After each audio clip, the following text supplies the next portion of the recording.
بسم الله الرحمن الرحيم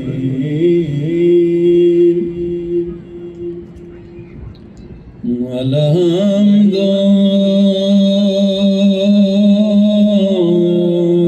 لله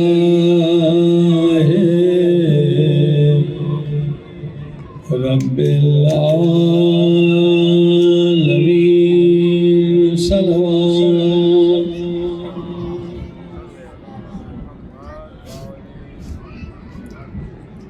الحمد لله كما هو أهله والصلاة والسلام على سيد المرسلين صلوات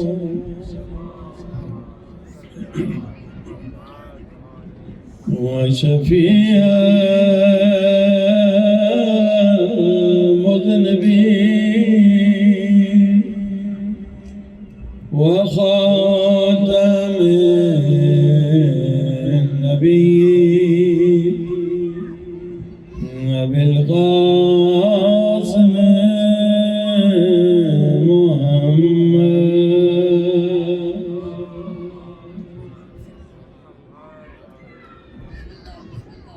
وآله الطيبين الطاهرين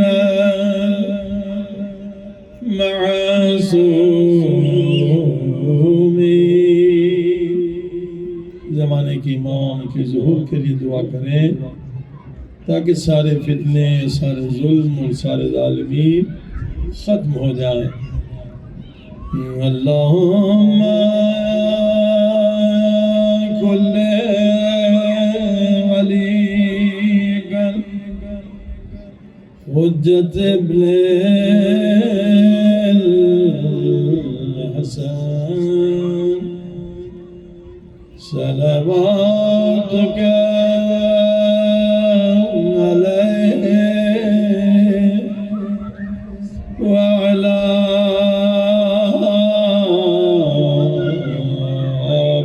آبائه في هذه الساعة وفي كل ساعة وليا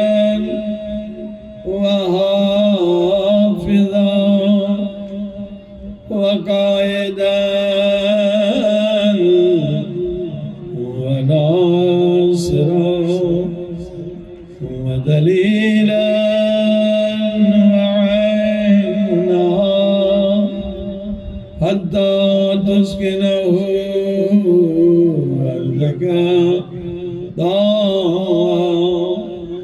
وتمتعه فيها طويلا برحمتك يا أرحم الراحمين.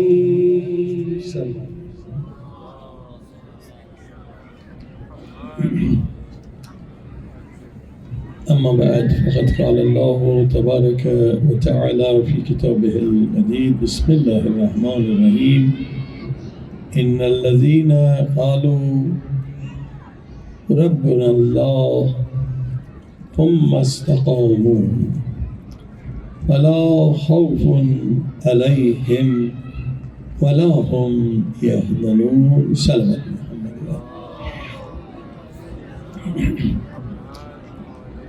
معزز سامعین، اللہ پاک کا قرآن کریم کی سورہ احقاف میں ارشاد ہو رہا ہے کہ جو لوگ کہتے ہیں کہ اللہ پاک ہمارا رب ہے، صرف زبان سے نہیں کہتے دل سے پورے وجود کے ساتھ کہتے ہیں ثم استقاموا، پھر استقامت کے ساتھ اپنی اس دعویٰ میں کھڑے ہیں، ان کے لیے کوئی خوف ڈر نہیں ہے،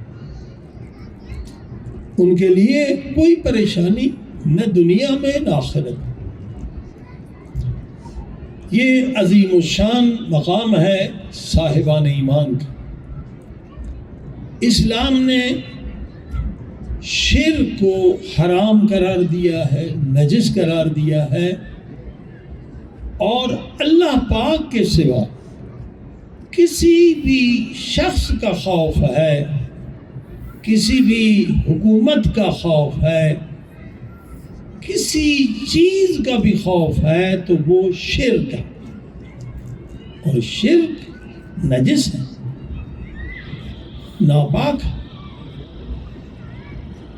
جو انسان اللہ پاک سے ڈرتا ہے وہ پھر کسی سے نہیں ڈرتا۔ حدیث پاک میں ہے کہ جو واقعاً اللہ پاک کے سوا کسی سے نہیں ڈرتے تو وحشی درندے، حیوان، درندے، بھیڑیے، شیر، وہ بھی ان ہستیوں سے ڈرتے ہیں۔ یہ بڑی بات ہے کہ جب ایمان انسان کا کامل ہو جائے تو شیر بھی اس کے سامنے جھکتا ہے، ڈرتا ہے۔ تاریخ میں دو صحابیوں کے واقعات ملتے ہیں۔ ایک حضرت ابو ذر غفاری ہیں، وہ بکریاں چراتے تھے تو کبھی بھیڑی آ جاتے تھے، اس کی بکریاں لے جاتے تھے۔ وہ چاہتے تھے کہ میں عبادت کرتا رہوں مگر بکریوں کی بھی حفاظت رہے، تو نبی پاک کو آ کر انہوں نے شکایت کی۔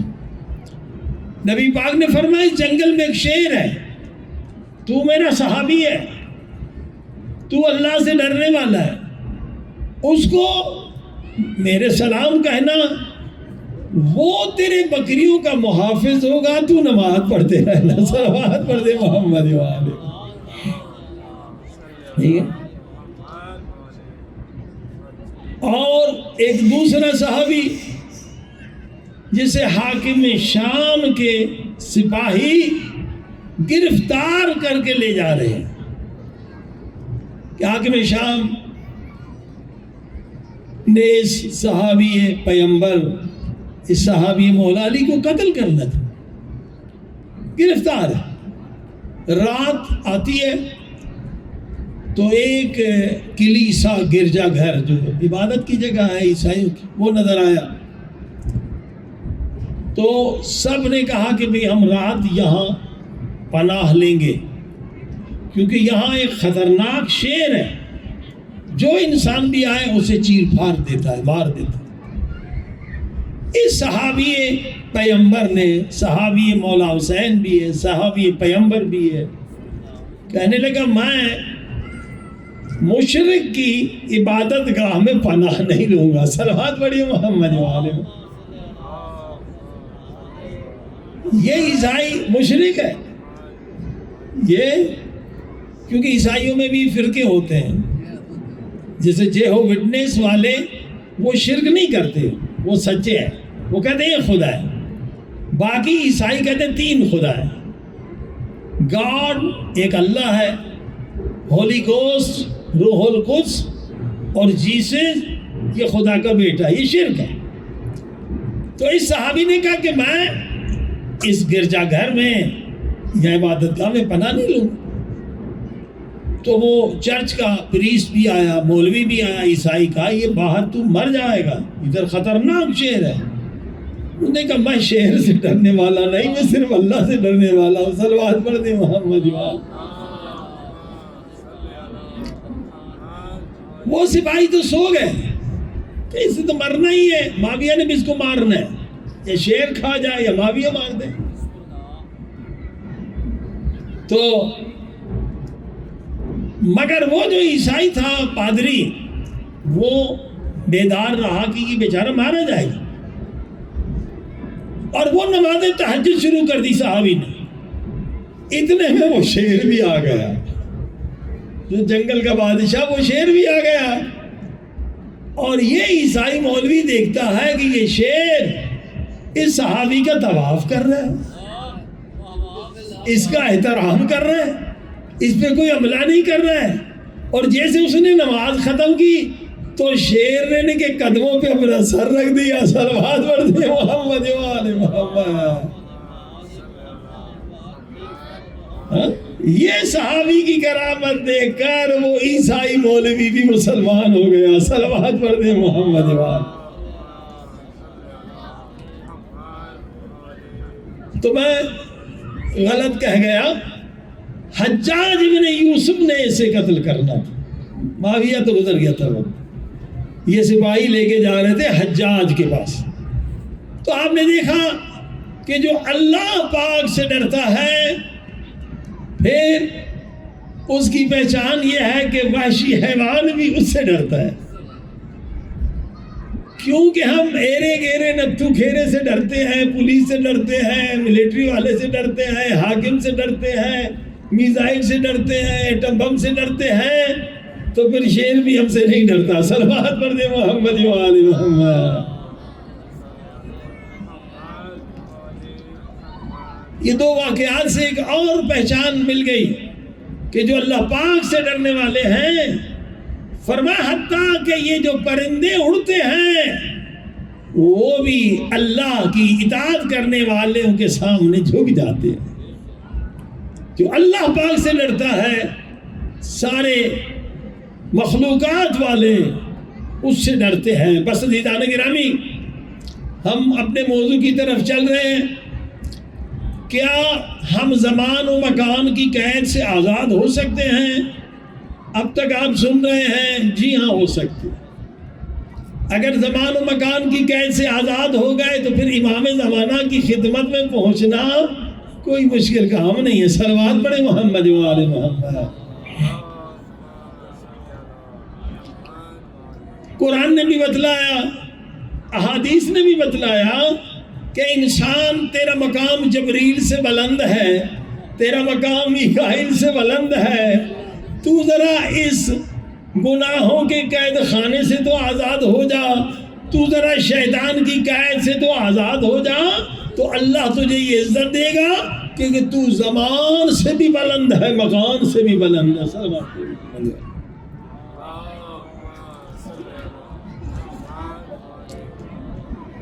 اب وہ کون سے اعمال ہیں جن کے کرنے کے بعد انسان زمان اور مکان کی قید سے آزاد ہو کر، ٹائم اور اسپیس کی قید سے آزاد ہو کر امام پاک امام زمانہ کی خدمت میں پہنچتا ہے؟ صلوات پڑھیں محمد و آل محمد۔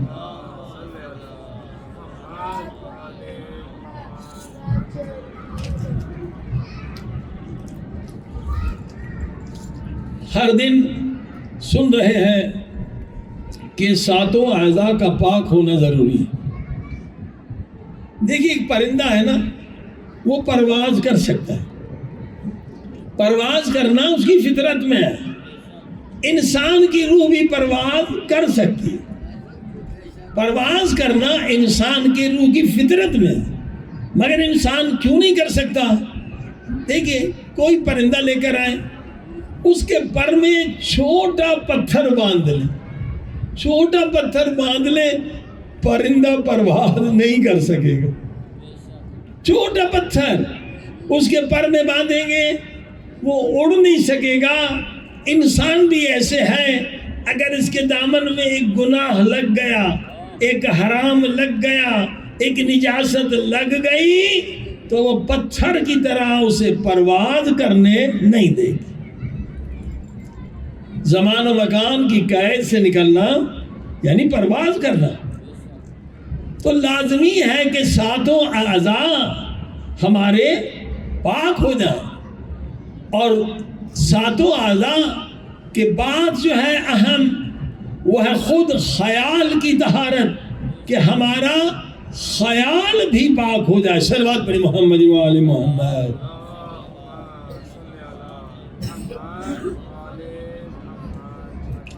اب خیال کی طہارت کیا ہے؟ حضرت عیسیٰ علیہ السلام کا یہ مشہور فرمان ہے کہ لوگوں میں یہ نہیں کہتا ہوں کہ زنا نہ کرو، بلکہ میں یہ کہتا ہوں زنا کا خیال بھی مت لاؤ۔ یہ اتنی نجاست ہے، یعنی گناہ کا خیال بھی مت لاؤ۔ شیطان جو انسان کو بھٹکاتا ہے دو دروازے ہیں نا، ایک خیال کے ذریعے سے آتا ہے، فوراً کوئی گناہ تھوڑی کرتا ہے، پہلے گناہ کا خیال آتا ہے۔ فوراً کوئی چوری نہیں کرتا، پہلے چوری کا خیال آتا ہے، پھر انسان چوری کرتا ہے۔ تو حضرت عیسیٰ کہتے ہیں اگر تم نے خیال کو پاک کر لیا تو شیطان کے دروازے کو بند کر دیا۔ صلوات پڑھتے محمد و آل محمد۔ اور دوسرا دروازہ ہے وہم، ٹیمپٹیشن۔ یہ خوف بھی وہم کی وجہ سے ہے کہ انسان جن سے ڈرتا ہے، بھوت سے ڈرتا ہے، پھر اپنا سائے کوئی جن سمجھ کے بے ہوش ہو جاتا ہے کہ یہ جن ہے، اپنا ہی سایہ، یہ وہم ہے۔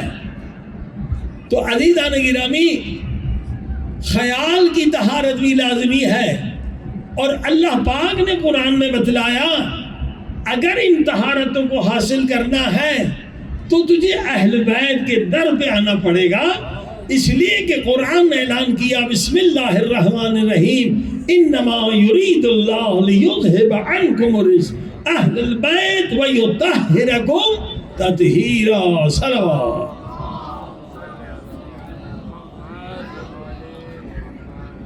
طہارت کا مرکز اہل بیت ہے، طہارت کے سمندر اہل بیت ہے۔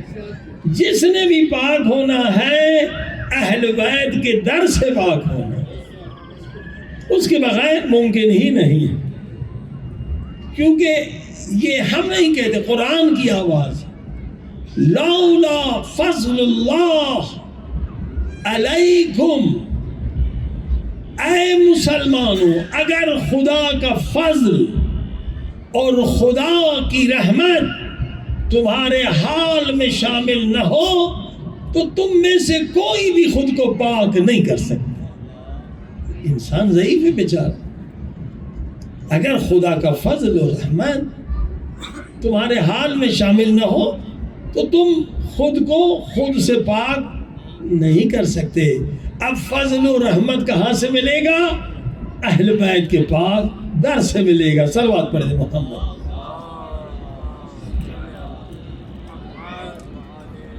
جیسے کل بھی میں نے عرض کیا کہ اہل بیت کے زندہ معجزات ہیں، آج بھی ان پاکوں کے دروں پر لا علاج مریضوں کو شفا ملتی ہے، آج بھی ہزاروں لوگوں کو ہدایت ملتی ہے۔ یہ زندہ ہے، شہید زندہ ہے تو شہیدوں کے بھی امام ہیں، یہ زندہ ہے۔ آج ایک اور معجزہ سنیں، مولا علی کا صلوات پڑھی محمد و آل محمد۔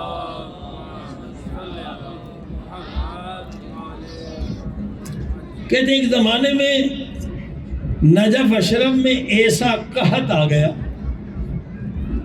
کہ لوگ بھوکے مرنے لگے، تو جو خادمین تھے حرم کے وہ بھی مجبوراً نجف چھوڑ کے چلے گئے۔ ایک خادم رہ گیا جس کی عمر 110 سال تھی، ابو البقاء اس کا نام۔ وہ جانا نہیں چاہتا تھا، مگر اس کے بچے، اس کے پوتے نواسیاں 110 سال کی عمر تھی، سب نے مجبور کیا کہ بابا دیکھیں حالات خراب ہیں، لوگ مر رہے ہیں، سب لوگ چلے گئے، سارے خادم چلے گئے، تو آپ بھی چلیں۔ اب یہ بوڑھا انسان کیا کرے؟ پورا خاندان جب مجبور کرنے لگا، مجبور ہو گیا اور یہ نجف سے نکلا، اور راستے میں رات پڑ گئی، یہ سو گیا، تو مولا علی خواب میں آئے۔ مولا علی نے خادم تم نے مجھے چھوڑ دیا، تو لوگوں کے کہنے میں آ کر چلا گیا، اپنے مولا کو تنہا چھوڑ دیا، ایک تو ہی تو خادم تھا باوفا، یہ خواب سے روتا ہوا اٹھا، بچوں سے کہا تم نے مجھے برباد کر دیا، مولا کے سامنے شرمندہ کیا۔ مولا میرے خواب میں آئے ہیں کہ ابو البقاء واپس آ جا، میں واپس جا رہا ہوں، بھوکھا بھی رہوں گا، مولا کے حرم میں رہوں۔ اب دوسرے بھی مجبور ہو کے واپس آ گئے۔ جب واپس آئے تو اس نے دیکھا کہ ایک مومن ہے، ایک اجنبی ہے، وہ آتا ہے۔ اس میں زمانے میں 1 دینار بڑی رقم ہوتی تھی۔ کہا بھائی خادم ہو تم میرے لیے، میں مسافر ہوں، کھانا بنوا دو۔ اس نے کھانا بنا لیا۔ کہا نہیں یہ کھانا مجھے پسند نہیں ہے، تو اپنے خاندان کو کھلا دے۔ یہ دوسرا دینار دیا، دوسرا کھانا بنا کے، وہ دوسرا کھانا بنا۔ کہ اب ذرا وہ جو سنار کے ہاں ترازو ہوتی ہے نا، مجھے کچھ سونا ہے اس کا حساب کرنا ہے، وہ لے آیا۔ یہ خادم گیا، وہ ترازو لے کر آیا۔ اس نے اپنی بیگ سے وہ سونا نکالا، اس کا وزن کرنے لگا، وزن کرنے تو ڈھیر سارا سونا وزن کر کے اس نے مجھے دے دیا کہ یہ سونا تیرے حوالے، تیرا۔ کہ کس کے حکم سے یہ سونا میرے حوالے کر رہے ہو؟ کہ جس مولا نے خواب میں تجھے واپس آنے کا حکم دے۔ صلوات پڑھ دے وہاں۔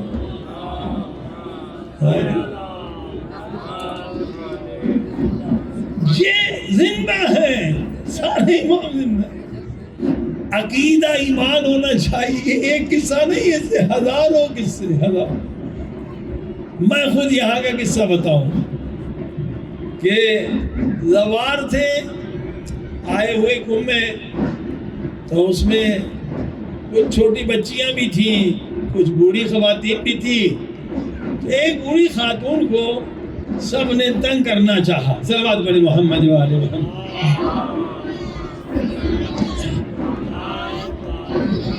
کہا کہ اماں آپ کتنی مرتبہ زیارت پہ گئے حضرت معصومہ کی؟ ہاں بیٹا ہر روز جاتی ہوں، صبح شام جاتی ہوں۔ کہا مگر آپ کی زیارت قبول نہیں ہے۔ کہا بیٹا کیوں؟ میری زیارت کیوں نہیں قبول؟ کہا جب آپ سلام پڑھتے ہیں بی بی کو، السلام علیکم یا معصومہ، جب معصومہ بی بی کو سلام کرتے ہیں تو کبھی آپ نے بی بی کا جواب سنا ہے؟ کہا نہیں سنا۔ کہ نہیں آپ کی زیارت قبول نہیں۔ اب وہ بیچاری بوڑھی خاتون رونے لگی، فکر میں پڑ گئی کہ میرے اندر کوئی کمی ہے، کوئی خامی ہے کہ میں تو جاتی ہوں بی بی کو سلام کرتے، یہ ان کو جواب دیتی ہے، بی بی مجھے نہیں دیتی ہے۔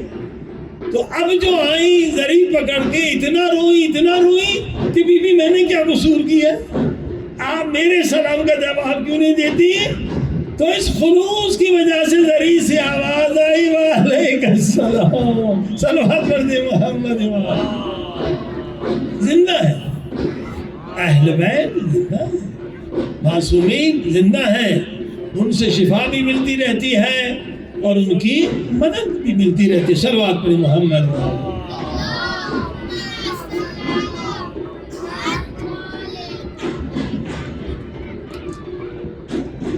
عزیزان گرامی، سب سے اہم طہارت دل کی طہارت۔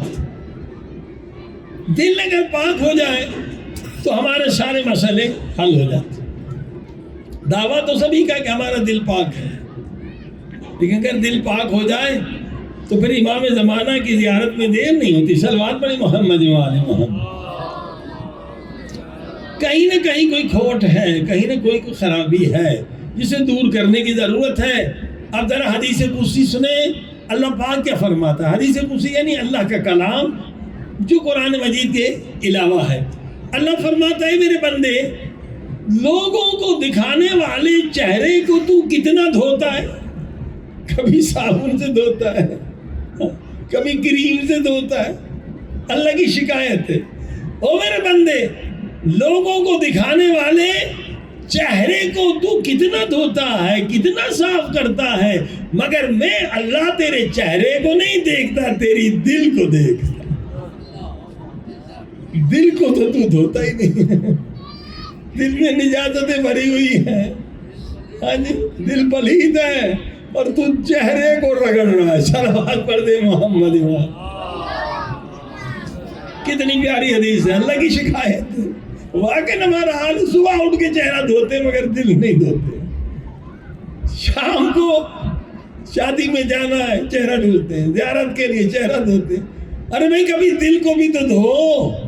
دل کیسے دھلتی ہے؟ دعا اور آنسوؤں کے ذریعے سے, اللہ کے ذکر کے ذریعے سے, استغفار کے ذریعے سے, توبہ کے ذریعے سے.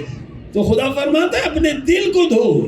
میری نظر تیرے دل پر ہے, لوگوں کی نظر تیرے چہرے پہ ہے. صلوات پڑھے محمد.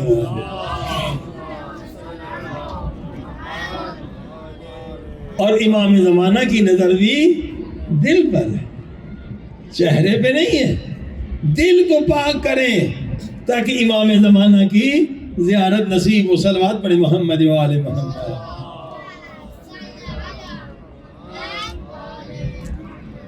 آج ایک زبردست حدیث نبی پاک صلی اللہ علیہ وسلم کی. صلوات پڑھے محمد. اگر اس کو سمجھ لیں, اس پہ عمل کریں تو ہماری زندگیوں میں بہت بڑا انقلاب آ سکتا ہے. اور پھر امام کی زیارت میں کوئی دیر نہیں ہوگی انشاءاللہ. اور یہ زمین اور ہوا, یہ سب کچھ انسان کے تابع بن جاتے اگر یہ 3 فضیلت انسان حاصل کر لیں جو ہم حدیث میں آپ سننے والے ہیں. نبی پاک فرماتے ہیں کہ 3 اعمال کائنات میں سب سے افضل اعمال, سارے اعمال سے افضل 3 اعمال ہیں. 3 اعمال سب سے افضل 3 اعمال ہیں. جو یہ کر لے اس کی دنیا بھی آباد, آخرت بھی آباد, قبر بھی آباد, سب کچھ آباد ہے. افضل ترین اعمال 3. وہ کیا ہے؟ فرمایا پہلا, اتنا عدل و انصاف ہو انسان کے اندر کہ اگر اس کے ذات کے خلاف بھی کوئی بات ہو تو وہ اسے مان لے اور اپنی ذات کے خلاف فیصلہ دے. آپ سمجھ رہی کتنی بڑی بات. ہمارے یہاں کیا ہوتا ہے کہ اگر بچے آپس میں لڑتے ہیں نا تو ماں باپ کہتے ہیں ہمارے بچے کا تو کوئی قصور نہیں ہے. قصور ہو بھی تو نہیں مانتے. کہتے ہیں کہ یہ سب سے افضل اعمال ہے. پہلا کہ اتنا عدل انسان پیدا کر اپنے اندر, عدل انصاف, کہ اگر کوئی معاملہ ہو جائے اور تو دیکھ لے کہ بات سامنے والے کی سچی ہے, حق اس کا ہے, تو تو جھک جا اور اسے حق دے دے اور اپنی غلطی کو مان لے. صلوات پڑھے محمد.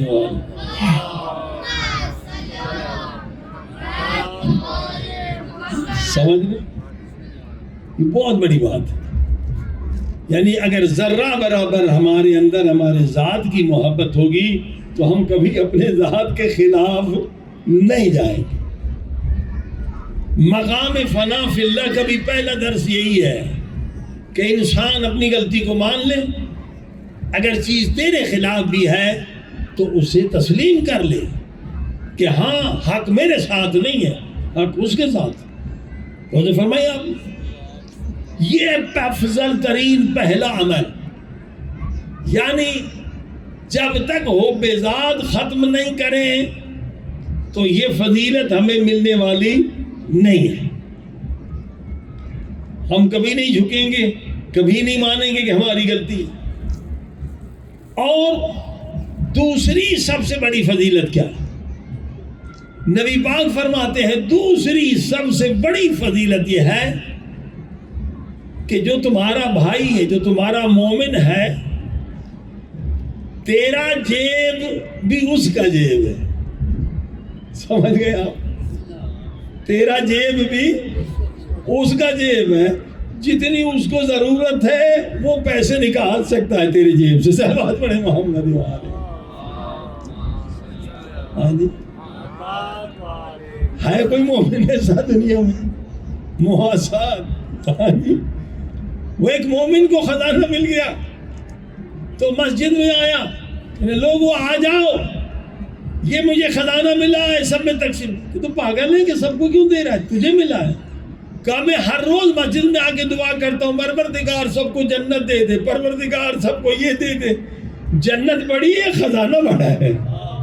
جنت کے لیے کہتا ہوں سب کو جنت دے دے، اور خزانہ میں اپنے پاس رکھ لوں کہ اس میں سب کا حصہ ہے، سب میں تقسیم کرو. صلوات پڑھے محمد وآلہ.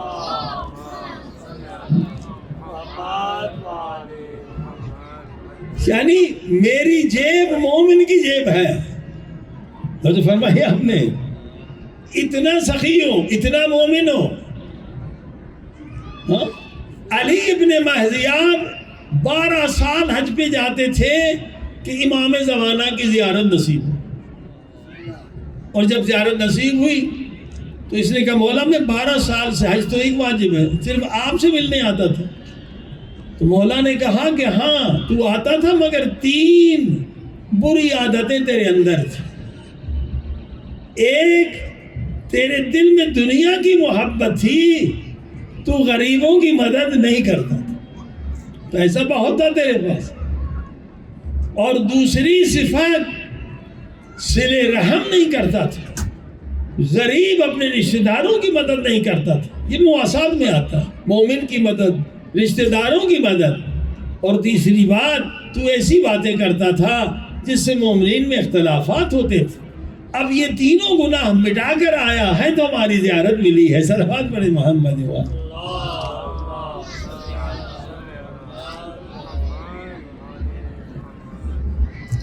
علی تو بھائی بھائی کو آج کل نہیں دیتا ہے، بھائی بھائی کو پیسے نہیں دیتا، اس قدر پیسے کی محبت. اور ادھر حکم ہے کہ افضل ترین عمل یہ ہے کہ جو تیرا پیسہ ہے اس میں مومنین بھی شریک ہے. جس مومنین کو حاجت ہو وہ میرے پیسے اٹھا لے. امام حسن مصطفیٰ علیہ السلام نے اسی طرح سے کئی مرتبہ اپنے گھر کی تمام اشیاء فقیروں میں تقسیم کی. اہل بیت کی سیرت. پاکستان میں صرف ایک مولانا تھے جو اس پہ عمل کرتے تھے. خدا رحمتیں نازل کرے ان پر، ان کی مجالس سے ہم استفادہ کیا. مولانا اظہر حسین زیدی صاحب لاہور کے رہنے والے، کئی سالوں کے بعد کہتے تھے میں میرے گھر میں جو بھی آئے غریب اٹھا کے لے جاؤ. یہ اہل بیت کی سیرت ہے بھائیوں، جو آج بالکل ختم ہو چکی ہے سنت. فرمایا افضل ترین عبادت ہے کہ جو تمہارا پیسہ ہے اس میں سارے غریب مومنین شریک ہیں. اگر ایسا ہو جائے تو دنیا میں کوئی غریب ہی نہیں رہے. صلوات پڑھے محمد وآلہ محمد. اور تیسری صفت ہے ذکر دوام. 3 افضل ترین اعمال اگر یہ آ جائیں تو یقیناً آپ کی منزل آسان ہے. آپ امام زمانہ کی خدمت میں پہنچ سکتے ہیں، کوئی مشکل نہیں اگر حب دنیا نکل جائے.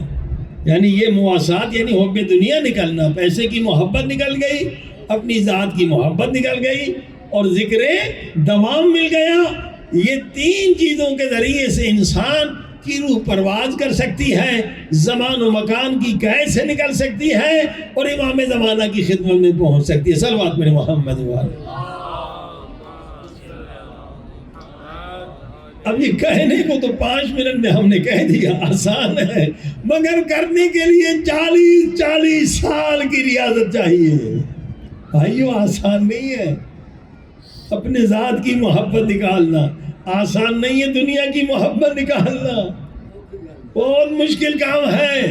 40 سال ریاضت کرنے کے بعد انسان کامیاب ہو سکتا ہے کہ نبی پاک فرماتے سب سے افضل ترین اعمال یہ ہیں کہ انسان اپنی جیب کو اپنی جیب نہ سمجھے، ہر مومن کا حصہ اس میں سمجھے. ہاں یہ بڑی بات ہے. یعنی ذرہ برابر دنیا کی محبت نہیں. اور پھر اسی طرح سے اپنی ذات کے خلاف اگر فیصلہ ہو جائے اور دیکھے کہ میں حق پر نہیں ہوں تو اسے مان لے.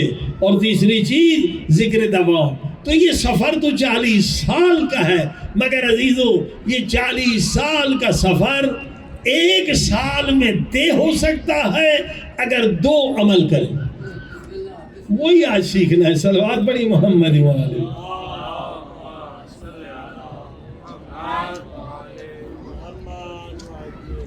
آج کل یہ سائنسی زمانہ ہے، لوگ سب شارٹ کٹ کے چکر میں ہوتے ہیں.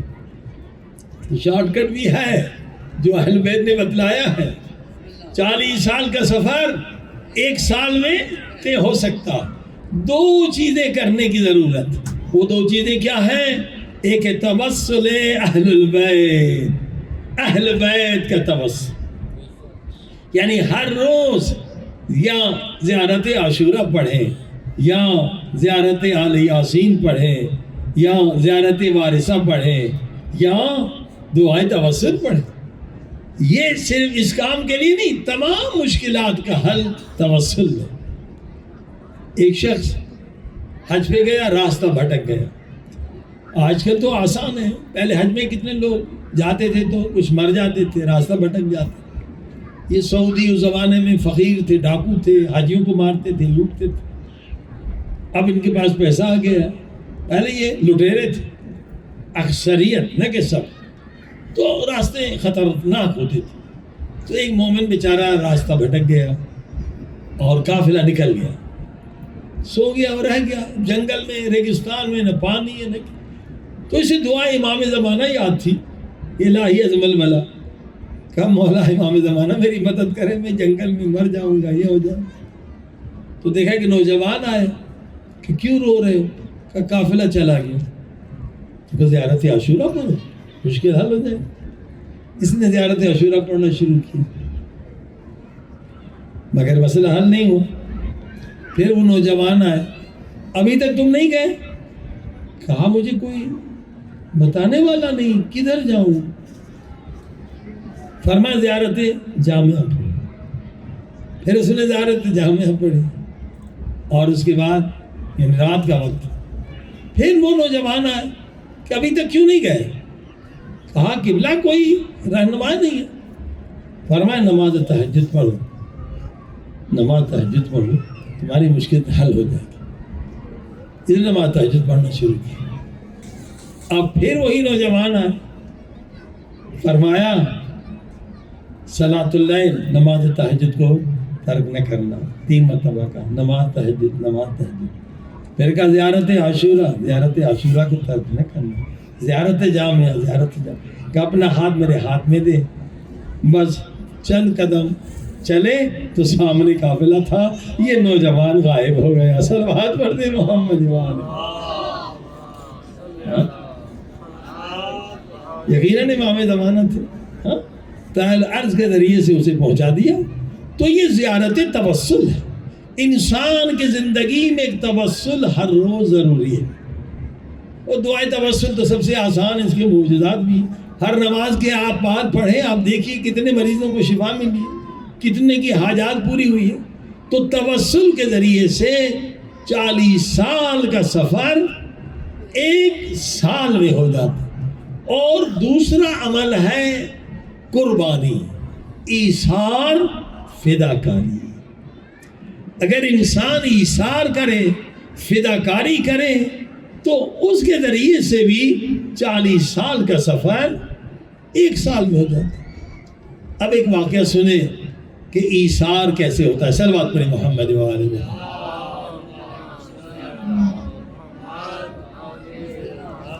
شیخ انصاری رحمۃ اللہ علیہ بہت بڑے مجتہد گزرے.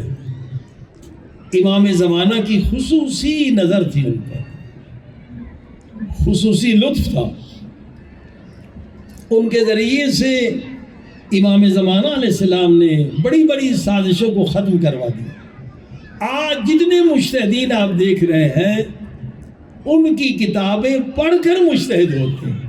شیخ انصاری رحمۃ اللہ علیہ، رسائل مقاصد، ان کی کتاب پڑھ کے لوگ مجتہد ہوتے ہیں. اب دیکھیے اتنا بڑا مقام کیسے ملا. امام کے خصوصی شاگرد کہیے، خصوصی امام کا لطف ان پر، اتنا بڑا مقام. شیخ انصاری جا رہے تھے، سخت سرد رات تھی اور دیکھا کہ کتیا کے چھوٹے چھوٹے بچے ہیں اور ان کی ماں مر گئی ہے اور وہ سردی میں ٹھٹھرا رہے ہیں، کانپ رہے ہیں، ٹھٹھرا رہے ہیں.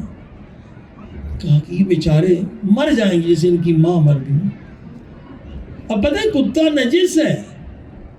میں ان کے پاس ایک بڑا رومال تھا ابا جیسا، اس میں 2-3 کتے کے بچے لے آئے. اپنا نیچے ڈیسمل سرداب تھا اس میں، اور جا کے بازار سے شیشہ لیا، دودھ لیا. اب دودھ لے کر اب کتے کے بچوں کو دودھ پلا رہا. اتنے بڑے عالم بتائیے. اور سردی کے 4 مہینے یہی کام کرتے رہے جیسے ماں دودھ پلاتی ہے. یہ مجتہد یہ چھوٹے چھوٹے کتیا کے بچوں کو دودھ پلاتا رہا. عزیزوں، اللہ پاک رحیم ہے. اگر آپ کتے پر بھی رحم کریں گے نا تو اللہ آپ کی زندگی بدل دے گا. یہ کچھ ماں باپ جہالت کرتے ہیں کہ بچے چونٹیاں مارتے رہتے ہیں، وہ شمر بنیں گے بڑے ہو کے، ہاں ظالم بنیں گے، کافر بنیں گے. رحم نہیں ہے تو انسان ہی نہیں. خدا فرماتا ہے خبردار یہ نہ سمجھو کہ نماز زیادہ پڑھی ہے تو جنت میں چلا جائے. خبردار یہ نہ سمجھو کہ تو بڑا سخی ہے جنت میں چلا جائے. خبردار یہ نہ سمجھو روزے زیادہ رکھ. جب تک تیرے دل میں رحم نہیں تو جنت میں نہیں جائے گا، تو جہنم میں جائے گا. رحم رحم. بچہ بچپن سے چونٹیاں مار رہا ہے تو وہ جہنم بنے گا، ظالم بنے گا، شمر بنے گا، یزید بنے گا.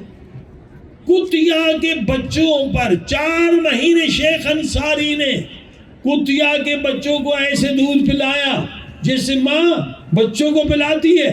اللہ نے اتنا لطف و کرم کیا کہ آج پوری دنیا کے علماء ان کی کتاب پڑھ کے مجتہد بنتے ہیں. صلوات پڑھ دے محمد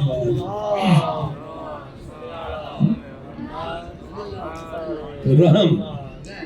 اگر رحم نہیں ہے تو انسان نہیں ہے. کتنی مرتبہ اللہ نے کہا بسم اللہ الرحمن الرحیم، بسم اللہ الرحمن. 114 مرتبہ اللہ نے اعلان کیا میں رحمان بھی ہوں رحیم بھی. اگر رحم چاہتے ہو تو دوسروں پہ رحم کرو. لہذا عزیزان گرامی، یہ اہم چیز ہے ایثار. کتنا سخت ہے. عالم کو پتہ ہے کہ نجس ہے، پھر کتے کو ہاتھ لگایا، پھر جا کے دھویا ہوگا، پاک کیا ہوگا، کتنی زحمت. مگر 4 مہینے ان کی خدمت کی وجہ سے اللہ پاک نے ان پہ لطف و کرم کر دیا. اور امام زمانہ کا خاص لطف ان پر. صلوات پڑھے محمد و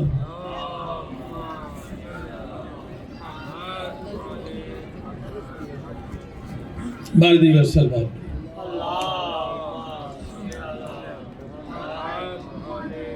لہذا علماء فرماتے کوئی دن ایسا نہ گزرے جب تم نے کسی پہ رحم نہ کیا، کسی پہ رحم نہ کیا. کوئی فقیر دیکھو، غریب دیکھو، کوئی حیوان دیکھو، ان پہ رحم کرو تاکہ تم پہ رحم ہو. قیامت کے دن ہر ایک انسان کہے گا ارحم ارحم ارحم، خدا رحم کر، خدا رحم کر. خدا کہے گا ٹھیک ہے، تم نے دنیا میں کتنوں پہ رحم کیا؟ اگر تو نے دنیا پہ رحم کیا تو میں بھی رحم کروں گا. تو عزیزان گرامی، رحم بہت بڑی نعمت ہے. یہ بچوں کو سکھائیں کہ حیوانات پر بھی رحم کریں تاکہ اللہ پاک آپ پر رحم کریں. صلوات پڑھی محمد و آل محمد. جو بچہ سمجھدار ہے اسے سزا ملے گی، اگر گناہ کیا ہے سزا ملے گی. ایک بہت بڑا عابد تھا، بہت بڑا عابد، مگر بچپنے میں اس نے ایک حیوان پہ ظلم کیا تھا. ایک حیوان پکڑ کے، ایک چھوٹا سا حیوان پکڑ کے اس کے پیٹھ میں ہڈی میں اس نے سوئی چبھائی. یہ ظلم ہے. حیوان جب تجھے کوئی تکلیف نہیں دے رہا تو اسے کیوں تکلیف دے رہا؟ ہاں بچھو ہے، سانپ ہے، وہ تجھے خطرے اسے مار سکتے بے ضرر. تو عبادت کے غرور میں آ کر یہ کہنے لگا ہے پروردگار، کیونکہ دعاؤں میں ہے نا، اے خدا مجھ سے عدل کے ساتھ معاملہ نہ کرنا، مجھ سے فضل کے ساتھ معاملہ کرنا۔ نہیں کہ میں تو اتنا بڑا عابد ہوں، میں تو گناہ کرتا ہی نہیں۔ تو یہ دعا تو ایسی تھی، اس نے کہا کہ نہیں پروردگار تو میرے ساتھ عدل کے ساتھ معاملہ کر، فضل نہیں کہا۔ کوئی شیطان نے بھڑکا دیا، عجب میں آ گیا۔ اب کیا ہوا؟ ایک گنہگار بدکار عورت نے آ کے وہاں اس کی عبادت گاہ میں بچہ جنا اور کہا کہ بچہ اس عابد کا۔ وہ لوگ آتے تھے اس سے دعائیں لینے، جب انہیں پتا چلا یہ تو زانی ہے، پورا شہر آ گیا اسے مارنے کے لیے۔ کوئی تھوک مار رہا ہے، کوئی جوتا مار رہا ہے، کوئی لات مار رہا ہے، گدھے میں بٹھایا، اس کا منہ کالا کیا، پورے شہر میں اس کو پھرایا۔ بادشاہ کے پاس آیا کہ جھوٹا عابد سے سزا دے، تو بادشاہ نے وہی سزا دی جو اس نے ایک حیوان کو دی تھی۔ کہا اس کے ریڑھ کی ہڈی میں، ریڑھ کی ہڈی یعنی پیٹھ میں ایک تیر ٹھونکو تاکہ اس کی ریڑھ کی ہڈی ٹوٹ جائے۔ اب اسے یاد آیا کہ بچپن میں نے بھی ایک چھوٹے حیوان کو یہ سزا دی تھی بے گناہ، اور میں نے خدا سے کہا عدل سے معاملہ کر، تو وہی سامنے میرا گناہ آ گیا۔ اگر میں توبہ کرتا تو شاید بچ جاتا۔ وہی وہاں بادشاہ نے کہا پولیس کو لٹاؤ اور اس کے ریڑھ کی ہڈی پہ خنجر سے، تیر سے ٹھونک کے اس کی کمر توڑ دو۔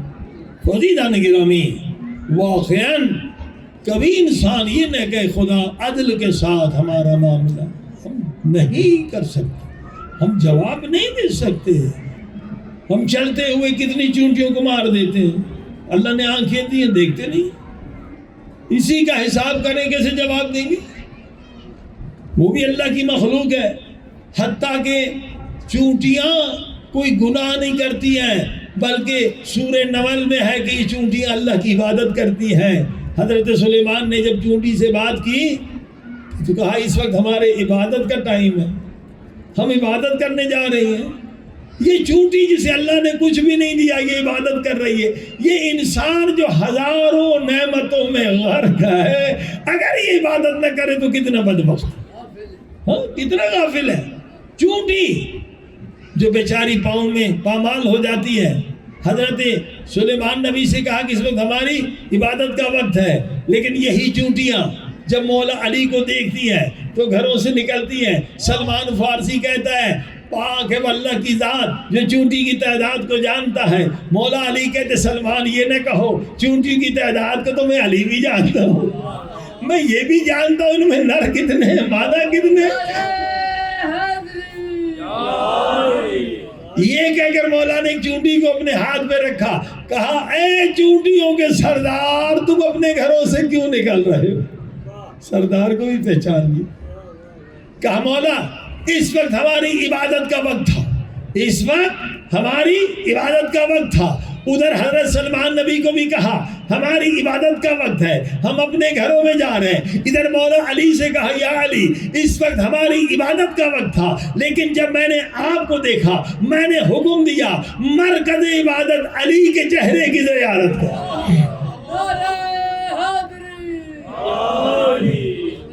عزیزو واقعی انسان اگر عبادت نہ کرے وہ چونٹی سے بدتر ہے۔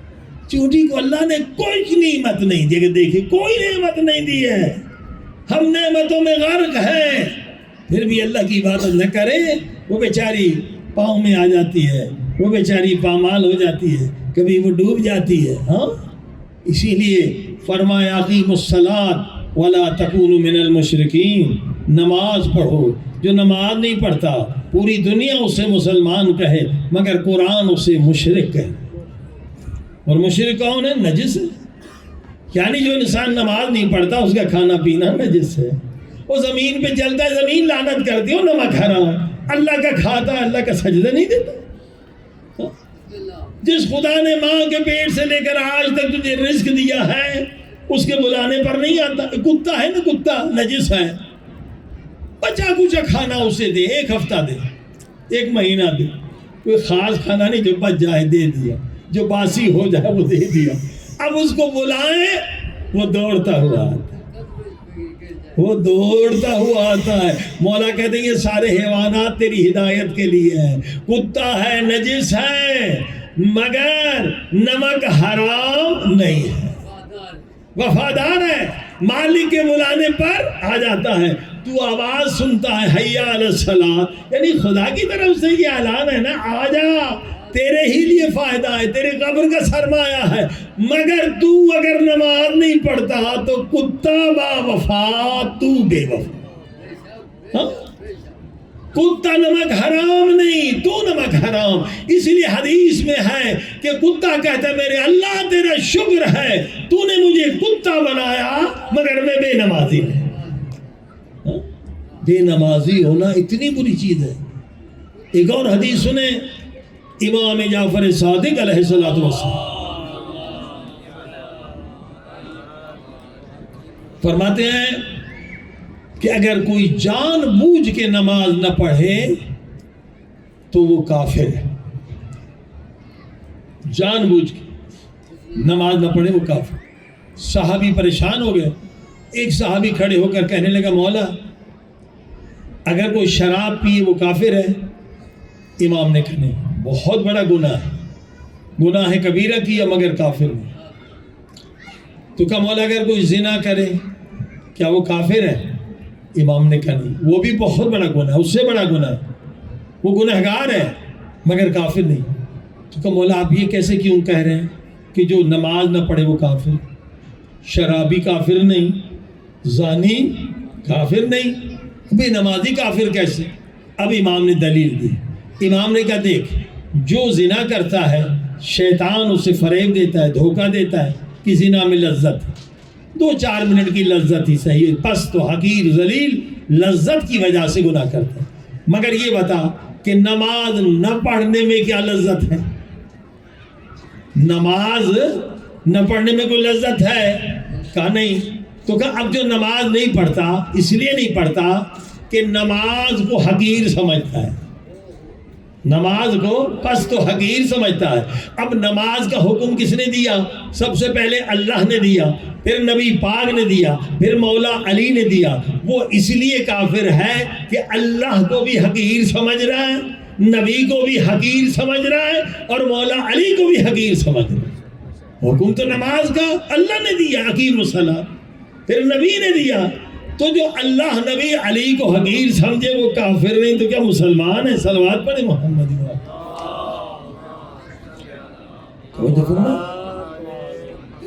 نماز اتنی اہم چیز ہے عزیزو، اگر نماز گئی تو سب کچھ گیا۔ سب سے پہلے قبر میں سوال نماز کا ہوگا۔ ہاں؟ ایک عورت آئی اللہ کے رسول میں برباد ہو گئی، میں جہنمی ہو گئی، ملعونہ ہو گئی۔ کیا کیا؟ میں شوہردار تھی، میں نے زنا کیا، اب حکم سنسار کرو۔ پھر اس زنا سے بچہ پیدا ہوا، اس بچی کو سرکے میں ڈبو کے قتل کر دیا، دوسرا گناہ کبیرہ۔ پھر وہ سرکہ نجس لوگوں میں بیچ دیا۔ اے اللہ کے رسول کیا میرے لیے کوئی نجات ہے؟ رسول خدا نے کہا دور ہو جا، کہیں تیری وجہ سے ہم پہ نہ عذاب آ جائے۔ 3 گناہ ہے کبیرہ، ایک زنا اور پھر قتل، تیسرا مسلمانوں کو حرام کھلانا۔ کہا مگر سنتی جا، یہ تینوں گناہ تو نے اس لیے کیے کہ تو نماز نہیں پڑھتی۔ نماز جو نماز نہیں پڑھتا وہ شیطان کا بندہ، وہ شیطان ہر گناہ اس سے کرا سکتا۔ نماز ایسی اہم چیز ہے۔ اقیم الصلاۃ۔ آئیے اپنے موضوع کی طرف کہ دوام دائم الذکر کیسے بنے۔ آج ایک اور نسخہ سنیں، لوگ کہیں گے بھائی زبان تھک جاتی ہے، یا خیال سے پڑھیں تو خیال تو نہیں تھکتا، مگر پھر بھول جاتے ہیں، غافل ہو جاتے ہیں اللہ کے ذکر سے۔ 1 گھنٹہ کرتے ہیں پھر 1 گھنٹہ غافل ہو جاتے ہیں۔ تو یہ دائم الذکر یعنی ایک لمحے کے لیے بھی ہم غافل نہ رہیں، اس کے لیے کیا کریں؟ اس کے لیے علماء فرماتے مراقبہ، مراقبے کی پریکٹس کریں. اب یہ مراقبہ اردو زبان میں جو ہم مراقبہ سمجھتے ہیں نا، وہ کپڑا ڈال کے یہ صوفی حضرات کرتے، یہ وہ مراقبہ نہیں ہے. مراقبہ یعنی توجہ، پوری توجہ، پوری توجہ رب پاک کی طرف ہو کہ میرا رب شہرگ سے نزدیک ہے. یہ مراقبہ. ذکر کرو یا نہ کرو، اگر مراقبہ شدید ہے کہ میں خدا کی دربار میں ہوں تو گناہ نہیں کر سکتے، گستاخی نہیں کر سکتے. اور پھر اس میں لذت ہے، بہت زیادہ لذت ہے جب خود کو خدا کی دربار میں سمجھو. اس وقت بھی آپ اگر بڑے بڑے علماء دیکھیں گے وہ ہماری طرح نہیں بیٹھتے. ان کا بیٹھنے کا ادب ایسے جسے خدا کے حضور میں بیٹھے، نبی کے حضور میں بیٹھے. یہ مراقبہ ہے. علامہ طباطبائی کو کسی شاگرد نے ٹیک لگا کے ہوئے نہیں دیکھا، ہمیشہ ایسے ادب میں بیٹھا. ان کے شاگرد آیت اللہ حسن زادہ آملی کا بھی یہ حال تھا کہ 2 گھنٹے مجلسوں میں ہوتے تھے مگر ایسے جیسے کسی کے ادب میں ہے. عزیز و ٹیک لگا کر بیٹھنے سے زیادہ لذت ہے اگر انسان مراقبہ کرے کہ میں خدا کی دربار میں نبی پاک کی دربار میں اہل بیت کی دربار میں. یہ مراقبہ جتنا شدید ہوگا اتنا ہی حضور شدید ہوگا، طاقتور ہوگا. علامہ طباطبائی کے شاگرد تھے، جب سکرات کا وقت آیا کہا نصیحت کریں. علامہ طباطبائی بڑی ہستی تھے، صاحب تفسیر المیزان، بڑے عارف تھے، ان کے ہزاروں شاگرد ہیں. آخری وقت ہے کہ نصیحت کریں تو فرماتے ہیں بیٹو مراقبہ مراقبہ مراقبہ مراقبہ 4 مرتبہ کہا. مراقبہ سے بڑھ کر کوئی چیز نہیں ہے. ہمیشہ خود کو خدا کی دربار میں سمجھو تو کامیاب ہو. شیطان غالب نہیں آئے گا، نفس غالب نہیں آئے گا. یہ مراقبہ. مراقبہ اتنا شدید ہو، علماء کہتے ہیں مراقبہ بیج ہے، ساری عبادتیں اس کو پانی دینا ہے. اب ہم پانی تو دے رہے ہیں، بیج ہے ہی نہیں. صلوات پڑھی محمد والے محمد. کس کو پانی؟ نماز پانی ہے، ہاں نماز پانی ہے، تلاوت قرآن پانی ہے، مگر بیج تو لگائیں. بیج کیا ہے؟ مراقبہ ہے. جب بیج لگے گا تو نور کا درخت نکلے گا نا. تو مراقبہ یعنی خود کو خدا کی دربار میں سمجھنا. اور اس کے لیے دعا ہے، سجدے میں 100 مرتبہ نبی پاک کی دعا کریں تاکہ اللہ ہمیں مراقبہ دے. اور نبی پاک بھی یہ دعا رو کے کرتے تھے. اگر رو کر ہم نے دعا مانگی تو ہمیں بھی مراقبہ نصیب ہوگا، ہمیں بھی ذکر دوام نصیب ہوگا. نبی پاک رو رہے ہیں، آدھی رات کا وقت ہے، اس قدر رو رہے ہیں کہ آواز بلند ہو گئی اور نبی کی زوجہ بیدار ہو گئی. دیکھا نبی پاک اتنا روئے ہیں کہ زمین بھیگ چکی آنسو سے. بار بار ایک ہی دعا پڑھ رہے ہیں، الہی لا تکلنی الی نفسی طرفت عین ابدا. یہ خدا ایک لمحے کے لیے بھی تیرے حضور سے غافل نہ رہوں. نبی پاک جو رحمت للعالمین ہے، رو کے دعا مانگ رہے، ایک لمحے کے لیے بھی میرے اللہ تیرے ذکر سے غافل نہ رہے.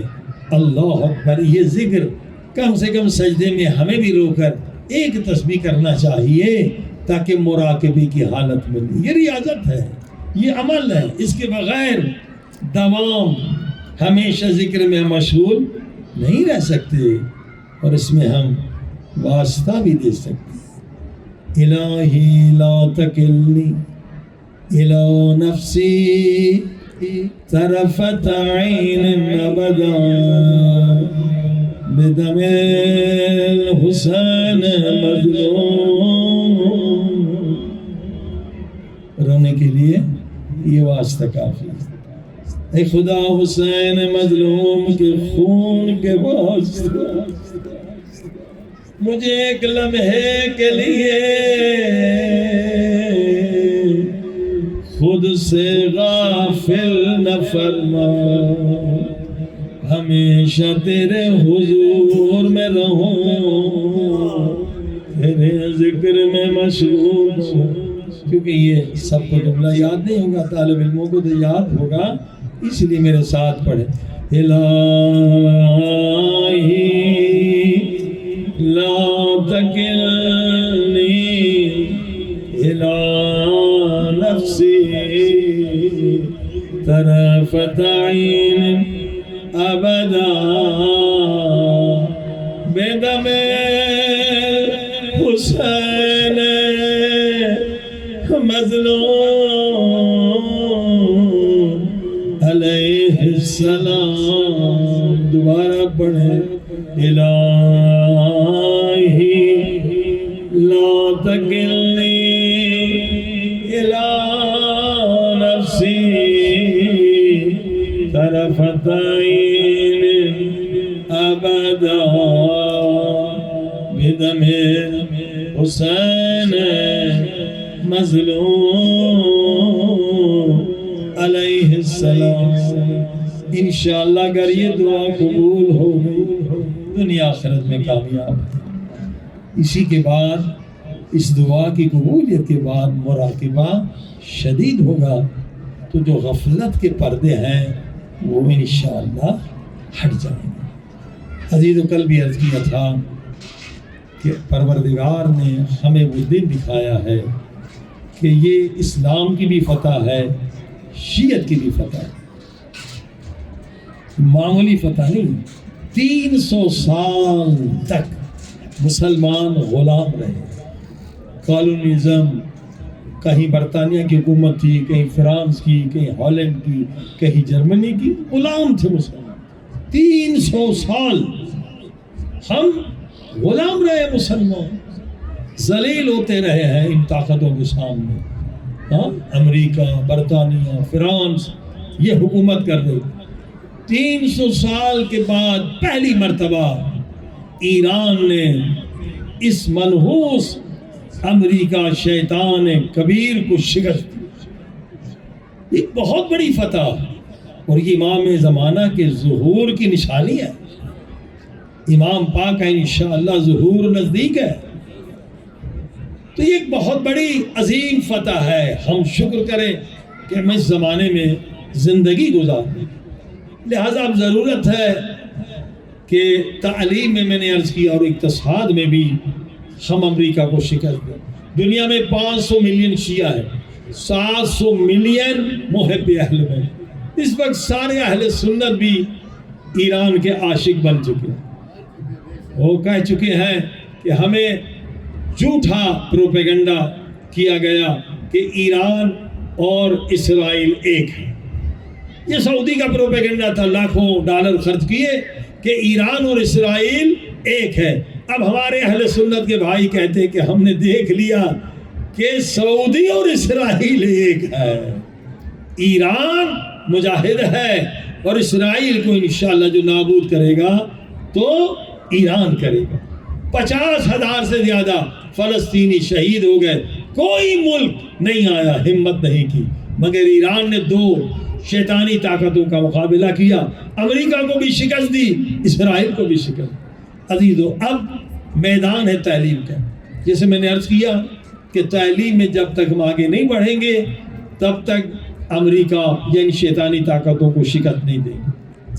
اور یہ سارا پیسہ جو تعلیم میں اگر پوری دنیا میں نظر دیکھیں، کروڑوں ڈالر جو ہے یہ اسرائیلی یا یہودیوں کی جیب میں جاتی ہے۔ ایجوکیشن میں کروڑوں ڈالر۔ الحمدللہ کل آپ نے دیکھا کہ ایک سائٹ بنائی ہے جہاں سارے دنیا کے مومنین آئیں، ٹیچرز بھی آئیں اور اسٹوڈنٹ بھی آئیں، تاکہ مومنین بچے مومنین اساتذہ سے علم حاصل کریں۔ یہ ایک پہلا قدم ہے اور انشاءاللہ کل بہت سارے لوگ جوائن ہوئے ہیں کہ مومنین بچے مومنین اساتذہ سے پڑھیں ساری دنیا میں۔ اور اس میں ایسے بھی ہمارے پاس 200 سے زیادہ الحمدللہ PhD ڈاکٹر موجود ہیں، اور آرٹیفیشل انٹیلیجنس میں PhD، اس سے بڑھ کر پوسٹ ڈاکٹریٹ والے افراد بھی موجود ہیں، یعنی آپ کا بچہ پورے دنیا کے اساتذہ جو شیعہ ہیں یورپ میں، امریکہ میں، اس سے فائدہ لے گا اور وہ بھی اقتصادی طور پہ مضبوط ہو جائے گا۔ اس وقت آرٹیفیشل انٹیلیجنس میں 35 بلین کا ہر سال بزنس ہے، اور اگر یہ ہمارے بچے سیکھ جائیں جو بے روزگار ہیں یا غریب ہیں، اور 200-250 گھنٹے کی یہ انشاءاللہ تعلیم ہے، اس کے بعد یہ بچے ہر مہینے $2000 بھی کما سکتے ہیں۔ یہ AI کا معجزہ ہے، اس سے بہت آسانی سے بہت ساری چیزیں سیکھی جاتی۔ اور اس کے علاوہ جو یورپ امریکہ میں سب سے بڑا پرابلم ہے، اب تو پوری دنیا میں یہ اسرائیل امریکہ نے پھیلا دیا ہے کہ اسکولوں میں گندی تعلیم دو، واہیات تعلیم دو، اسلام کے خلاف تعلیم دو۔ صرف ایران نے انکار کیا، سارے ملکوں نے اس کا نام بدل دیا ہے۔ یہ UN کا پروگرام، UN کے ساتھ امریکہ اسرائیل کی یہ سازش ہے کہ مسلمان بچوں کو جدار، یہ فرعون بناؤ، یزید بناؤ، دجال کا سپاہی بناؤ۔ یعنی کیا ہے، اسکولوں میں بتایا جاتا ہے بھائی تم مرد بھی ہو سکتے ہو، عورت بھی ہو سکتے ہو، مرد سے بھی شادی کر سکتا، ایسی واہیات چیزیں، اور میوزک، ڈانس، یہ سب سلسلہ شروع ہو چکا ہے پاکستان کے اسکولوں میں بھی۔ اور یورپ امریکہ میں تو پہلے یہ مصیبت تھی، اور مسلمان بچے جو بیچارے پڑھ سکتے تھے، طاقت جن کے اندر تھی، کیونکہ اسکولوں میں ڈرگ بہت زیادہ ہے، ہیروئن بہت زیادہ ہے، تو وہ ہوم اسکولنگ کرتے تھے۔ مگر ہوم اسکول بہت مہنگے ہوتے، ہوم اسکول ہر ایک بندہ نہیں کر سکتا تھا۔ اور ہوم اسکول کا فائدہ یہ تھا کہ 2 سال ان کی عمر بچتی تھی، 2 سال پہلے وہ میٹرک یا GCSE کر لیتے تھے، آنے جانے کا۔ اور پھر ایک مرتبہ 20 اسٹوڈنٹ، ایک مرتبہ 2 یا 4 بچوں کو استاد پڑھا رہا ہے۔ تو ہوم اسکول کا یہ فائدہ تھا کہ 2 سال بچے کی عمر بڑھ جاتی تھی، اور وہ 12 سال میں میٹرک کر لیتا تھا، جبکہ بہت ساروں 15 16 17 سال کے بعد جا کے میٹرک کرتا ہے۔ یہ ہوم اسکول، یعنی گھر میں اساتذہ آتے تھے مگر مہنگا پڑتا تھا۔ اور اس کے بعد ہوم اسکول کا یہ فائدہ تھا کہ یہ بچے مذہبی ہوتے تھے، کیونکہ اسکولوں میں جو بچے خراب ہوتے ہیں دوست کے ذریعے سے، استاد کے ذریعے سے۔ یہ حدیث میں بھی ہے، استاد بہت اہم ہے۔ استاد اگر فاسق ہے آپ کا بچہ فاسق ہو جائے گا، استاد اگر مومن ہے بچہ مومن ہو جائے گا۔ یزید کا بیٹا کیسے مومن بنا؟ استاد مومن تھا۔ یزید کا بیٹا ہے، مومن بن گیا، کیوں؟ استاد مومن تھا۔ تو عزیزان گرامی، آپ جس اپنے بچوں کو بھیج رہے ہیں، آپ کو پتہ نہیں کہ یہ استاد کون ہے، شرابی ہے، زانی ہے، کافر ہے، کمیونسٹ ہے، ایسے ہی بھیج دیتے ہیں۔ یہ سب سے بڑی جہالت ہے، یہ سب سے بڑی نادانی ہے، استاد کو جانتے نہیں ہیں۔ پہلے یہاں اسکول کا سسٹم اگر دیکھیں تو اس کے پیچھے زائونس، اسرائیل، امریکہ، ان کا ہاتھ ہوتا ہے کہ بچوں کو برین واش کیا جائے اور بچوں کو غلام بنایا جائے۔ لیکن پہلے مکتب سسٹم ہوتا تھا، اسلامی سسٹم مکتب ہے۔ مکتب میں جو متقی ترین استاد ہوتے تھے یا عالم ہوتے تھے، ان کے ہاں بچے جا کے پڑھتے تھے۔ لہذا یہ ہوم اسکول والے بچے محفوظ رہتے ہیں کہ استاد بھی آپ کے سامنے، اور دوسرا دوست، مولا علی کہتے ہیں برا دوست جہنم کی نشانی ہے۔ اب آپ کو پتا ہے کہ آج جس اسکول میں بچے جا رہے ہیں اس میں شرابی کا بیٹا بھی ہے، زانی کا بیٹا بھی ہے، سمگلر کا بیٹا بھی ہے، وہ وہی چیزیں سیکھتے ہیں۔ آپ کا گھر کا ماحول جتنا بھی اچھا ہو، بچہ اسکول میں جا کے بگڑ جاتا ہے، وہ 1000 بری عادتیں سیکھتا ہے۔ ہر بچہ اس میں، کافر کا بچہ، مشرک کا بچہ، سارے بچے ہیں۔ ہوم اسکول کا فائدہ یہ ہے کہ بچہ آپ کے سامنے ہے، نہ اس کا برا دوست ہے نہ اس کا برا استاد ہے۔ استاد آپ متقی انسان تلاش کرتے ہیں۔ تو یہ جو پلیٹ فارم الحمدللہ بنا گیا ہے کہ WW، اور اس کے بعد 4A یعنی 4 امام، امام علی، امام زین العابدین، امام علی رضا، امام علی نقی، یہ ان کی طرف اشارہ ہے کہ 4A، اور اس کے بعد 786 بسم اللہ الرحمن الرحیم .hotmail۔ تو اس پلیٹ فارم پہ آ کر یہ کام آپ کے لیے آسان ہو سکتا ہے کہ پوری دنیا سے بہترین استاد، انگلینڈ، امریکہ، پوری دنیا سے مومن استاد آپ کے بچے کو پڑھائیں گے۔ تو ہوم اسکول کرنا آسان ہو گیا۔ پہلے ہوم اسکول بہت مہنگے، اور پھر ہوم اسکول بچوں کا تیسرا فائدہ یہ ہے کہ وہ زیارتوں میں بھی جاتے ہیں، کیونکہ جس زمانے میں چھٹیاں ہوتی ہیں اس پر ٹکٹ بہت مہنگے ہو جاتے ہیں، ہر ایک بندہ جا نہیں سکتا۔ ان کے لیے تو ان کے ہاتھ میں پروگرام ہوتا ہے تو یہ زیارتوں پہ بھی جاتے ہیں، مجلسوں میں بھی جاتے ہیں، خود پروگرام بناتے ہیں، مجلس کا یہ ٹائم ہے، استاد کو اس وقت بلا لیتے ہیں، 2 سال ان کی عمر بچ جاتی۔ تو الحمدللہ تعلیم میں جب ہم آگے بڑھیں گے تو امریکہ شیطان کو شکست دے سکتے ہیں۔ اور دوسرا اسی طرح سے ایک پروگرام بنا ہے کہ مومن کے ساتھ تجارت کرے تو کوئی مومن فقیر نہیں رہے گا۔ یہودی یہی کرتے، یہودی کبھی غیر یہودی سے مال نہیں خریدتے، یعنی قرآن پہ ہم عمل نہیں کر رہے، دشمن کر رہا، تو 12 ملین یہودی پوری دنیا پہ حکومت کر رہے ہیں اور ہم 1.5 ارب ہیں، وہ 12 ملین ہے۔ تو عزیزان گرامی انشاءاللہ یہ بھی سائٹ بن گئی ہے اور یہ بھی پروگرام الحمدللہ شروع ہو چکا ہے۔ اس میں 3 امام جو ہیں ایم سے ہیں، رسول خدا صلی اللہ علیہ وسلم سے لے کر 12 امام تک 3 ایم ہیں، www.3m پھر 786 8 وہی آن لائن آپ کو کاغذ مل جائیں گے، آپ اس کا فوٹو لے لیں۔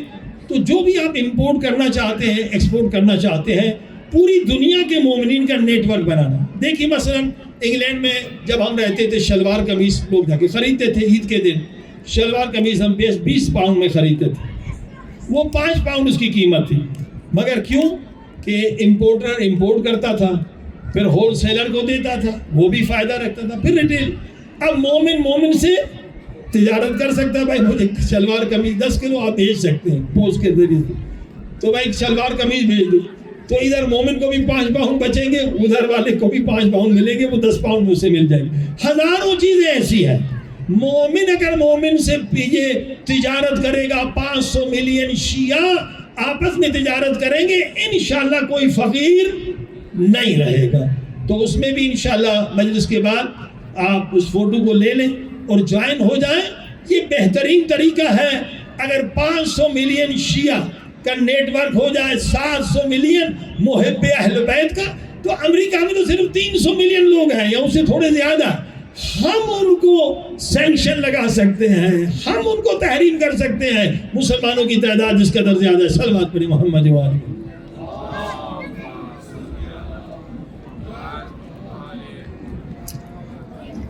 آئیے دعا کریں کہ انشاءاللہ خداوند عالم نے جیسے یہ فتح عظیم و شان دی ہے، امریکہ اسرائیل کو ذلیل و خوار کیا ہے، تو تعلیم میں بھی اور اقتصاد میں بھی انشاءاللہ خداوند عالم مومنین کو فتح عظیم عطا فرمائے، اور امریکہ اور اسرائیل ان ظالموں کو خدا نیست و نابود فرمائے۔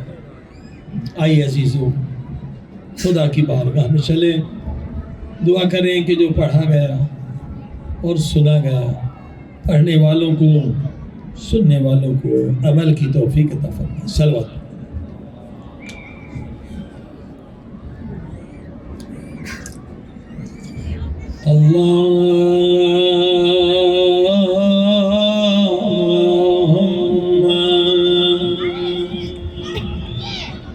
صلی علی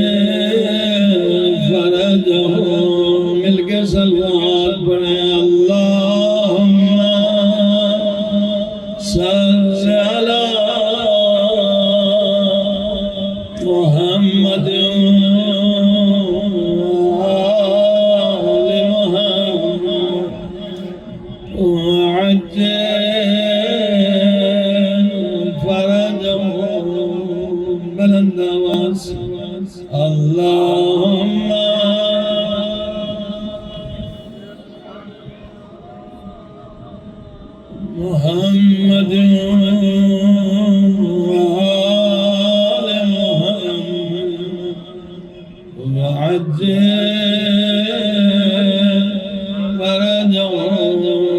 دس مرتبہ یا اللہ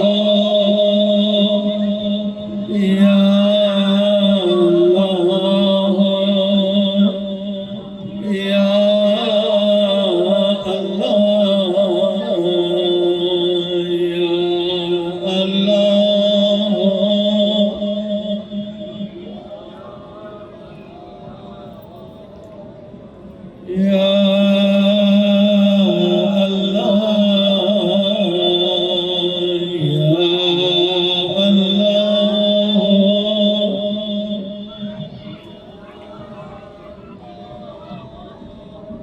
یا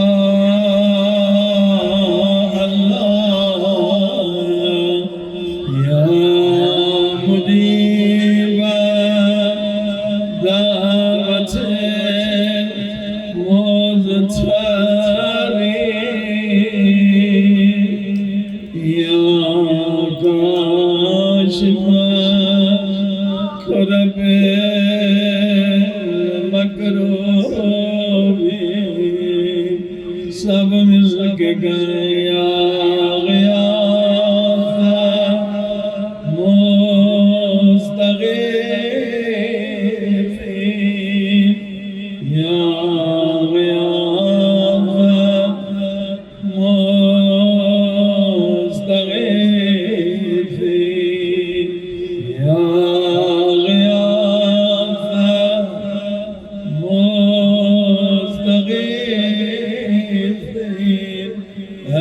فریاد کرنے والوں کی فریاد سننے والے آئے خدائے مہربان آج حرم معصوم ہماری فریاد سن لے ہماری دعائیں قبول کر لے ہمارے گناہوں کو معاف کر دے سب مل کے یا غفار یا غفار یا غفار یا غفار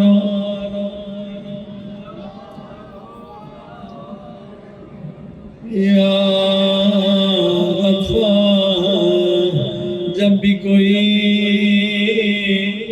بلند آواز سے روتا ہے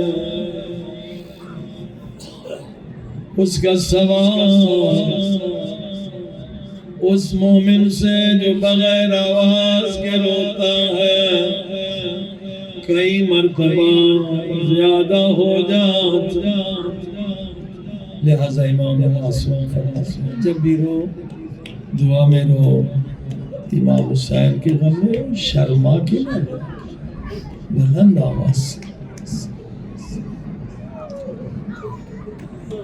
خود امام پاک دعا میں بلند آواز سے رو رہے تھے غالباً مقام منہ میں ایک صحابی نادان تھا مولا آہستہ رو لوگ دیکھ رہے ہیں کیا گئے یہ وسوسے شیطان امام سے کہا امام اور بلند آواز سے رونے لگے جب یہ صحابی منع کر رہا تھا مولا لوگ دیکھ رہے ہیں لوگ ہنسیں گے کیوں چیخ کے رو امام نے اور بلند آواز سے رونا شروع کیا ایک مرتبہ آسمان سے آواز آئی لبیک لبیک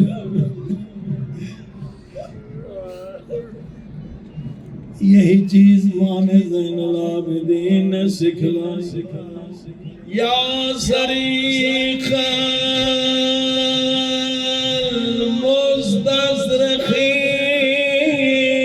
المستصرخین کیا ترجمہ دعا بھی حمدہ سمالی کا یہ جملہ کیا معنی یا صدیق مستصرخ یعنی چیخ چیخ کر رونے والوں کی دعا جلد قبول کرنے والے میرے اللہ میرے اللہ دعا میں نہ سرمایہ کرے چیخ چیخ رویا کرے سوا ملے گا مگر کم ملے گا گھٹ گھٹ کے نہ رونا کیوں امام پاک نے فرمایا جب تو بلند آواز سے روتا ہے خدا تیرے رونے کی آواز پہلے آسمان کے فرشتوں کو سنا ان فرشتوں کا دل بڑا نرم ہے، وہ بھی رو کے کہتے میرے اللہ دنیا سو رہی ہے، یہ بیچارے خدا کوئی درد ہے جو انہیں لے کر آئے، دنیا سو رہی ہے یہ بیچارے رو رہے، میرے اللہ ان کے گناہ بخش دے۔ یعنی اب آپ اکیلے نہیں، کروڑا فرشتے آپ کے لیے دعا کرتے ہیں۔ پھر فرمایا وہی تیری آواز خدا دوسرے آسمان کے فرشتوں کو سناتا ہے، وہ بھی تیرے لیے دعا کرتے ہیں، یہاں تک کہ تیری آواز اللہ ساتویں آسمان تک پہنچاتا ہے۔ خدا وہ ہے جو قطرے کو سمندر بناتا، اب یہ تیرا ایک آنسو نہیں، یہ سمندر بن گیا، کیونکہ تو بلند آواز سے رو رہا ہے، مگر جو گھٹ کے رو رہا ہے اس کا فقط ایک آنسو ہے۔ بس اتنا کرم ہے خدا کا نہیں۔ پھر خدا تیری آواز کو تیری مرحومہ ماں کو سنا، ماں کا دل بڑا نرم ہوتا ہے، ماں قبر سے فریاد کرتی ہے میرے اللہ میرا بچہ رو جائے، او میرے اللہ میری بچی رو رہی ہے، انہیں بخش دے۔ اللہ پاک ماں باپ کی دعا قبر میں بھی قبول کر۔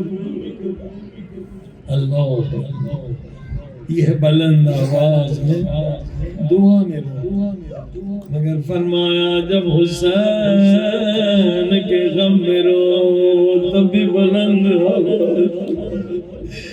گھٹ گھٹ کے نہ رو، شرما کے نہ رو، اگر رونا نہ آئے رونے کی تصویر بناؤ، رونا نہ آئے آواز سے کہو ہائے حسین، سر پہ ہاتھ مار کے کہو ہائے حسین، وہی ثواب ملے گا۔ مجلس امام جعفر صادق موجود ہے، ایک مداح ذاکر مجلس پڑھا، بہت گریہ ہوا، مجلس تمام ہوئی، ایک مومن آیا مولا سے خدا حافظ کہنے کے لیے، مولا نے شکوہ کیا، کیا فرمایا؟ اے مومن تو نے میرے مظلوم دادا حسین پہ رونے کا حق ادا نہیں کیا۔ مومن پریشان ہوا، جیب سے رومال نکالی، کہا مولا یہ میرے آنسوؤں سے بھیگ چکی ہے۔ مولا نے کہا تو نے میرا جملہ نہیں سمجھا، میں دیکھ رہا تھا تو رو رہا تھا، مگر میں نے کہا تو نے میرے دادا حسین پہ رونے کا حق ادا نہیں کیا۔ کہنے لگا مولا میں کیسے روؤں تاکہ حق ادا ہو جائے؟ اب امام کے جملے سنے، امام فرماتے ہیں جیسے بوڑھی ماں جوان بیٹے کی لاش پہ پین کر کے روتی ہے، تم بھی پین کیا کرو، سب مل کے کہو مظلوم حسین،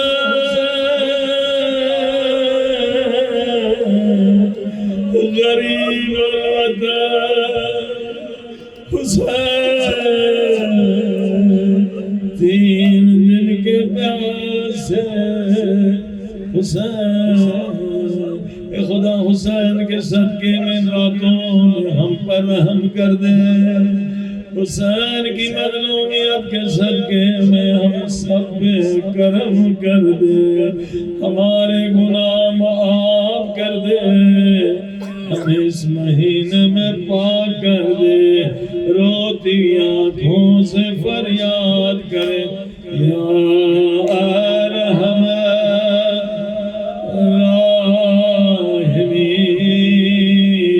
الراحمین، یا اکرم اکرمین یا ارحم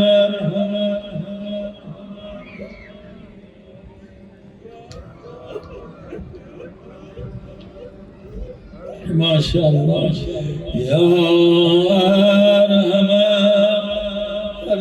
الراحمین یا اکرم اکرمین۔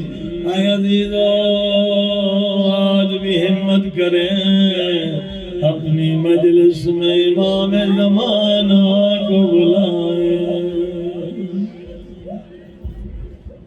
امام زمانہ کا وعدہ ہے جس مجلس میں چچا عباس کے مسائل پڑھے جائیں اس مجلس میں ہم ضرور آتے ہیں۔ میں آج حضرت عباس کے مسائل پڑھ رہا ہوں، اپنے وجود سے فریاد کریں مہدی مولا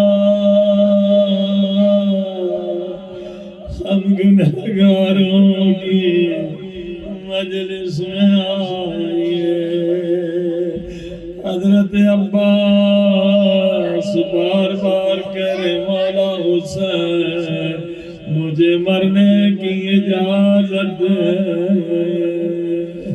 مولا حسین فرماتے عباس تم میری فوج کے سپاہ سالار ہو۔ عباس فرماتے مولا وہ فوج کہاں ہے؟ میرے فوجی حوض کوثر پہ میرا انتظار کر رہے ہیں۔ مولا حسین نے فرمایا عباس اگر جانا چاہتے ہو تو سکینہ کا مشق لے کر آئے میں قربان عباس کی ہے۔ حضرت عباس خیمے میں تشریف لائی، بی بی زینب سلام اللہ علیہا کے خیمے میں فرمانے لگے آقا زادی میرا آخری سلام، خدا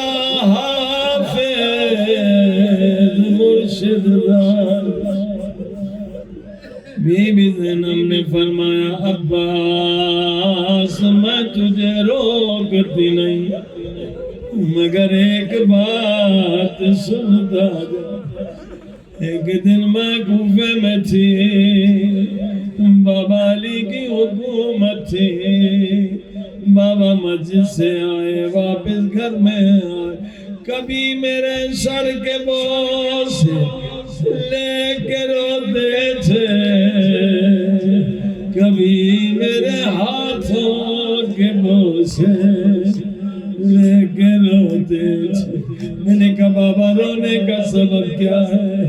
بابا نے رو کر فرمایا بیٹا زینب یہی کوفے کا بازار ہوگا، تیرے سر پہ تو تیرے ہاتھوں میں رسیاں پہنائی جائیں۔ میں نے کہا بابا آپ امام ہیں، جو کہتے ہیں حق ہے سچ ہے، مگر میرا ایک سوال ہے بابا، بابا جس بہن کا ایک بھائی ہو اس کا نام کوئی نہیں لیتا، اللہ نے مجھے 18 بھائی عطا کیے، اللہ نے مجھے عباس جیسا بھائی دیا، حسین جیسا بھائی دیا۔ بابا نے رو کر کہا نہ حسین رہیں گے نہ عباس رہیں گے۔ بی بی زینب نے فرمایا خدا حافظ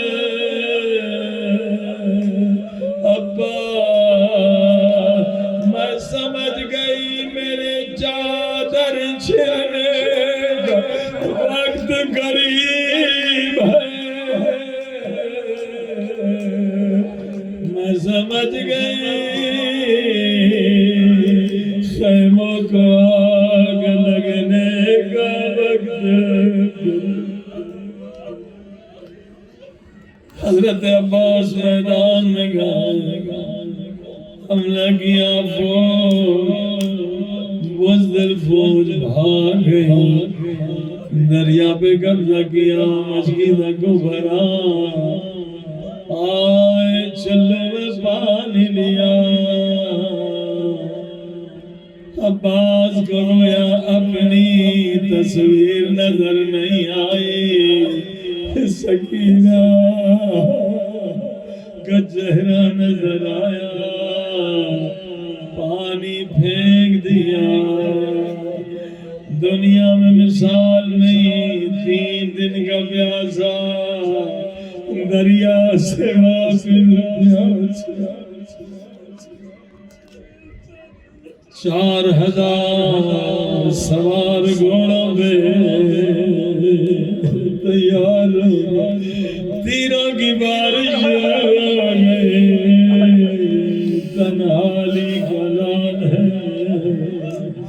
ایک ظالم نے ایک بازو پہ حملہ کیا، عباس نے مشق کو دوسرے بازو سے پکڑا، دوسرے بازو پہ حملہ ہوا، عباس نے مشقی ہاتھوں سے سنبھالا۔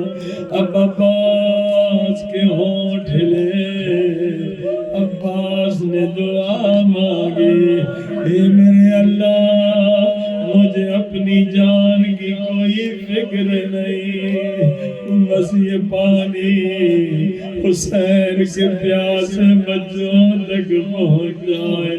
دعا ختم ہوئی، ایک تیر آگے مسجدہ میں لگا۔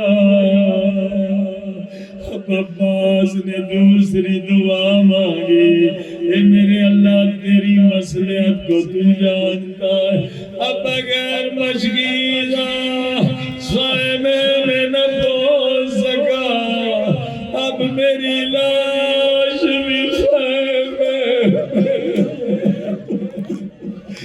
پیاس بچے انتظار ہے۔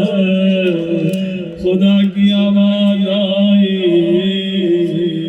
خدا کی آواز آئی، مصلحت کی آواز آئی، یہ امتحان کا وقت ہے، یہ امتحان کا وقت ہے۔ عباس تیری پہلی دعا بھی رد نہیں ہوئی، اس کا اجر ہم نے یہ دیا، تجھے قیامت کے لیے باب الحوائج بنا دیا۔ اب جو تیرے در سے مانگے گا